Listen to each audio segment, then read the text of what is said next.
আসসালামু আলাইকুম। আশা করি আপনারা সবাই ভালো আছেন। আলহামদুলিল্লাহ আমি অনেক ভালো আছি। কালিমা তৈয়বা লা ইলাহা ইল্লাল্লাহু মুহাম্মাদুর রাসূলুল্লাহ।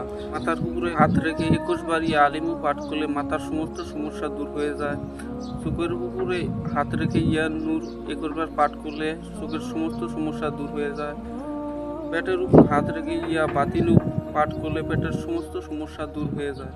চোখের জিনা থেকে বাঁচার দোয়া, আল্লাহুম্মা ইন্নী আউযু বিকা মিন শাররি ওয়াসরি। কাজে যাওয়ার আগে এই একটি দোয়াটি পাঠ করলে আপনার কাজে বরকত দিবে ইনশাআল্লাহ। এই দোয়াটি হলো আল্লাহুম্মা ইন্নী আউযু বিকা মিনাল ফাকরি। যাদের নামাজ পড়তে ইচ্ছা করে না তাদের এই দোয়াটি নিয়মিত পাঠ করলে ইনশাআল্লাহ নামাজ পড়ার জন্য মন চাইবে। দোয়াটি হলো আল্লাহুম্মা ইন্নী আলা যিকরিকা ওয়া শুকরিকা ওয়া হুসনি ইবাদিকা। রোজার নিয়তটা শুনে যান। নাওয়াইতু আন আসুমা গাদাম মিন শাহরি রামাদানাল মুবারাকি ফারদাল্লাকা ইয়া আল্লাহু ফাতাকাব্বাল মিন্নি ইন্নাকা আনতাস সামিউল আলিম। ইফতার দোয়া শুনে যান।